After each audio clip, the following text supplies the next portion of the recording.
Back to Fox and Friends on this Sunday morning. GOP presidential candidate Rick Perry wrapping up his first week on the campaign trail in his home state of Texas. It has been a week of headlines, both good and bad for the Texas governor. So how did he do? Former senior speechwriter for President George W. Bush, Mark Thiessen, joins us. Mark, good to see you on a Sunday.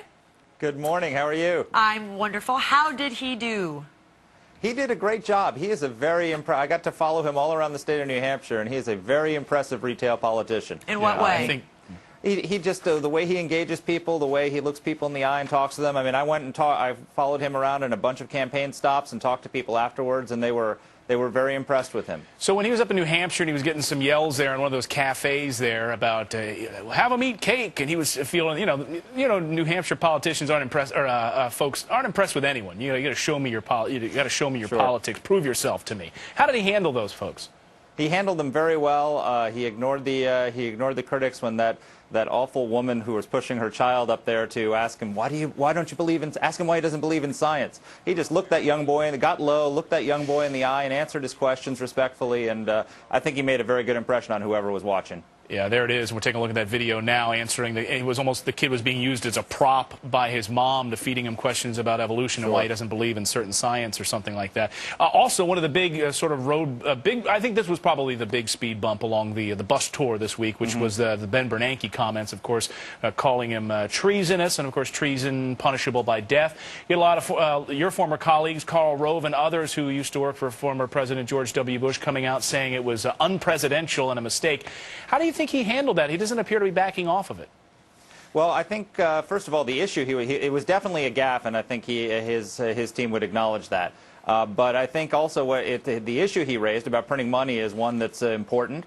And two, he turned that gaffe into an opportunity, because you remember President Obama went out and engaged him and said, you got to be careful about what you say. Right. And he returned that and responded and said, well, Mr. President, actions speak louder than words, and my actions as governor are creating jobs, and your actions are killing them. That's a win for Rick Perry when he's on the first week on the trail. He's engaging the man he's going to try and take on in the fall. He seems to be a bit of a darling of the Tea Party, behind Michelle Bachmann, at least according to some polls. Did you get that sense while you were out there with him? Well, I'll tell you something. If you recall, this was supposed to be Michelle Bachmann's week when she came out of that Iowa straw poll. No one's talking about Michelle Bachmann. He completely stole her thunder. And we're all talking about Rick Perry. He came in, Rasmussen poll has him leading the pack nationally. He's in second place here in New Hampshire after only a few days on the campaign trail in the polls. And I think his message of saying that he wants to make Washington, D.C. as inconsequential in your life as possible really resonates with sort of live free or die Republicans here in the state of New Hampshire. Now, let's get into the George W. Bush side of all of this, because this has been floated out there this week as well, and that Texas swagger idea has come up, and this question of whether is this going to be George W. Bush Part 2? Does he need to abandon some of that Texas cowboy swagger to appeal to independents? After all, your former boss didn't leave office with a very high approval rating. What do you say? Well, I think he has to be who he is. He's from Texas, he's from Paint Creek, and that's who he is, and he shouldn't pretend to be someone he's not. But I'll tell you something, he got some very good news this week. On Friday, the Bureau of Labor Statistics found that Texas last month created 30,000 jobs, 10th straight month of job creation, and the Democratic head of the Dallas Federal Reserve came out and said that 50% of as of last month, 50% of the new jobs since 2009 were created in Texas. They are not low-paying jobs, and they're because of the policies that Rick Perry has put in place. That's the Democratic head of the Texas Federal Reserve. So if he focuses on jobs and his record against Obama's record, he's going to do very well. And you can correct me if I'm wrong, but you spent a fairly significant amount of time watching him. Sure. Give us a sense of the man, not just the campaigner, but the man. Well, he's very genuine.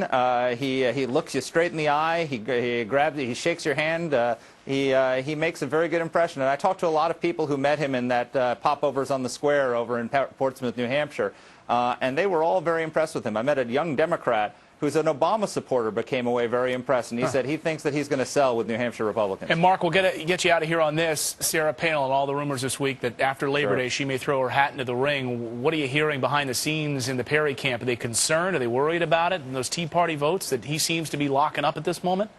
I haven't talked to them about Sarah Palin, but I would say I have a lot of respect for Sarah Palin. I'm sure he does.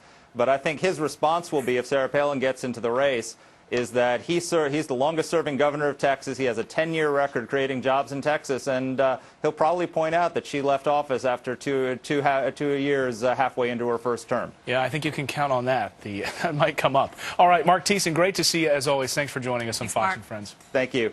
All righty, we've shown you the video this morning, and we're going to show it to you again right now. Unbelievable. Fist fighting in the grandstands, gunshots in the park.